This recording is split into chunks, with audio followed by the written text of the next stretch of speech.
Monsieur le chef du troisième groupe d'opposition, la parole vous appartient. Monsieur le Président, le gouvernement de la CAQ ayant refusé un débat sur un héros national qui se nomme Léo Major, j'utiliserai mon temps pour qu'à travers lui, on puisse parler de toutes ces personnes qui ont combattu pour la liberté. Alors aujourd'hui, hommage à Léo Major. Monsieur le Président, le Québec ne manque pas de personnages plus grands que nature. Certains sont bien connus, alors que d'autres mériteraient davantage de lumière. Le soldat Léo Major fait incontestablement partie de cette seconde catégorie. Son nom est étranger à la majorité ici, manifestement, dans son propre pays. Pourtant, ce qu'il a accompli est digne de figurer dans tous les livres d'histoire. Léo Major a grandi à Montréal. Comme bien des jeunes de la classe populaire canadienne-française des années 30, l'aîné d'une nombreuse fratrie quitte sa famille très tôt, à 14 ans. Il occupera plusieurs petits boulots éreintants et fera face à de nombreuses difficultés. Déjà, on discerne sa détermination et son courage. Pourtant, rien ne semble destiné à une carrière militaire pendant laquelle il fera pourtant preuve de la plus admirable des bravoures. Le sens du devoir pour Léo Major l'emporte immanquablement sur la peur de l'ennemi. Il faut dire aussi qu'il aime le danger. Intrépide, il contribue à la capture de plusieurs soldats allemands lors du débarquement de Normandie.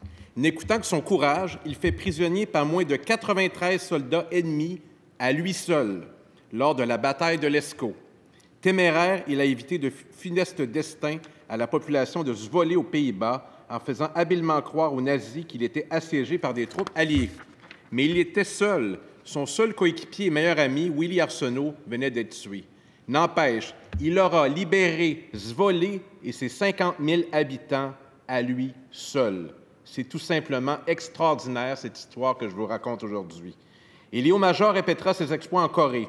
À sa façon, avec ses hommes, il fait des avancées considérables en territoire ennemi.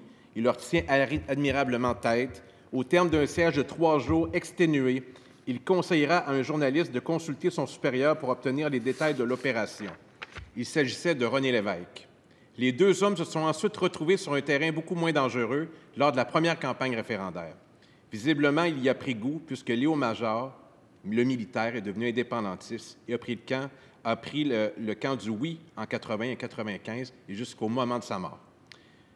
De façon prévisible, Léo Major a été blessé à quelques reprises au cours de sa carrière militaire, mais cela n'a pas empêché de vivre jusqu'à l'âge vénérable de 87 ans, assez pour pouvoir raconter ses mémoires.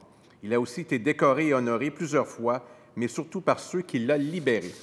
Par ses compatriotes, pas suffisamment.